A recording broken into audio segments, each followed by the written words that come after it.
Welcome to Step Back in Time.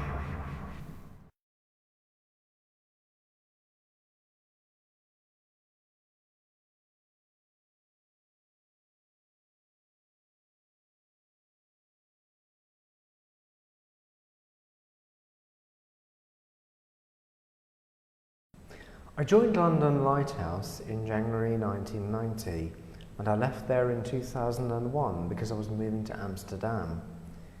It was a fluke, or should I say fate, as to how I came to be working there. I had qualified in hypnotherapy and relaxation therapy and was running a private practice.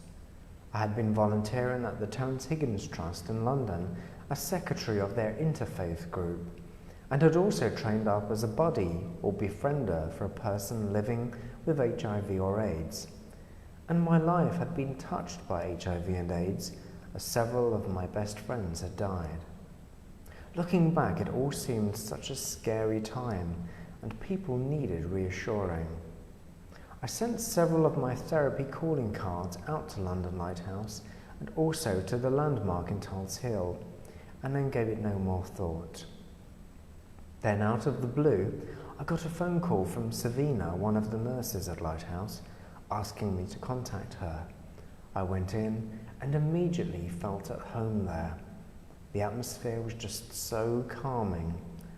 I did hypnotherapy and relaxation sessions with several residents, and I realised that Lighthouse was the place I was meant to be working.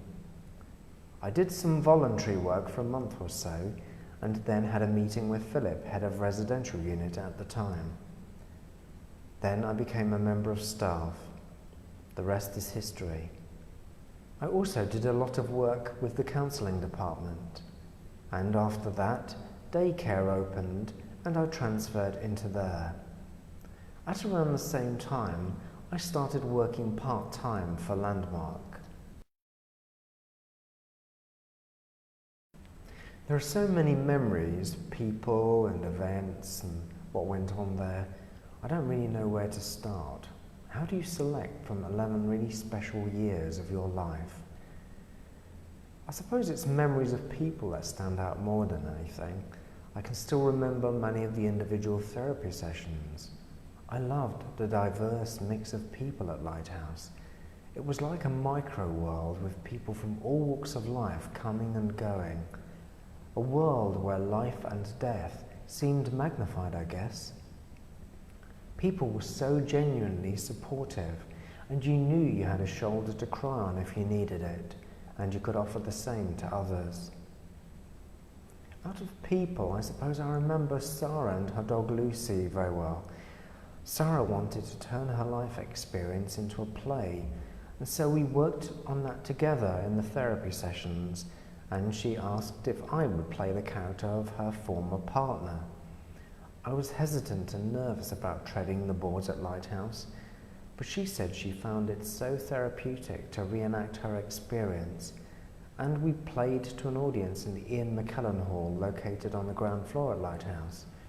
It was an interesting experience, to say the least. There is another memory that sticks out, and it was around 1991-92 if I recall correctly. There was really heavy snow outside, inches thick. The reception area and cafe were heaving. It could be like an airport at times. On this occasion I had finished duty at 5 p.m, but could not for the life of me drag myself out of the building. The atmosphere was just so intoxicating, and it felt so incredibly cosy. I chatted with staff and service users, and I think I eventually left the building at 8:30 in the evening.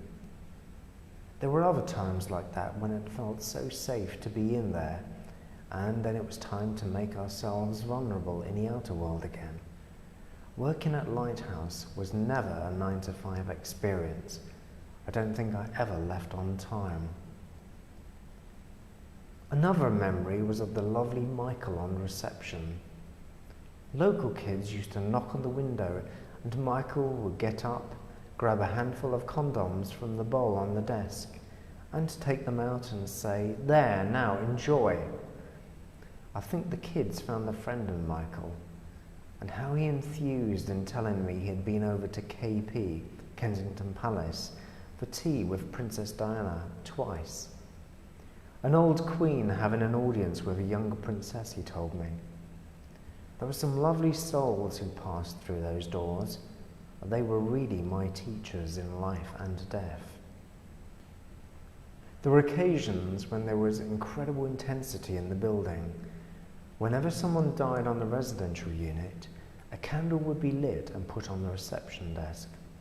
Sometimes there were 4 or 5 candles on reception at any one time, several people close to death on the residential unit, and a funeral going on in the Ian McKellen Hall.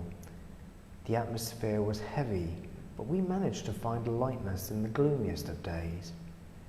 This was one of the very special things about Lighthouse. You could have all that intensity going on around you, and yet laughter and upliftment could be dancing and intertwining with death and sadness. You could always find some respite, and I don't think there are many places where you could say that about.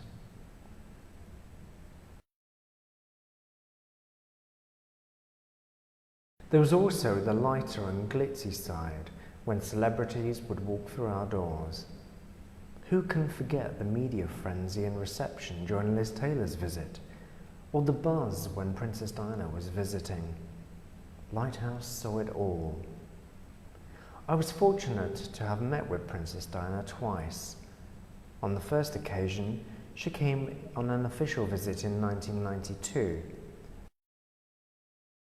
On the second occasion, the 27th of August 1994, the day after my birthday, she popped in to meet some of the residents and staff, and I spent almost an hour talking alone with her in a small side room. I had to keep pinching myself in order to make sure I wasn't dreaming. We covered a whole range of topics, from her sons to the royal family to spirituality even, and others. But as for details, that was between Diana and myself. But I came out of that room on a high, I can tell you. During Liz Taylor's visit in 1991, there was an amazing chaotic scene in reception, with the media jostling around one another for the best pick. Then Liz was taken to see the rest of the building where the media weren't allowed. When in daycare, I plucked up the courage to ask her if I could have a photo taken with her, and she said, of course. As we stood side by side, I pondered where to place my hand. I thought, if I put it around her shoulder, that would appear too pally, and if I put it around her tiny waist, it would have seemed way over familiar. So in my nervous uncertainty for the duration of the photo, I ended up lightly rubbing it up and down her back, and you can see my colleague smiling in the background because he could see exactly what was going on,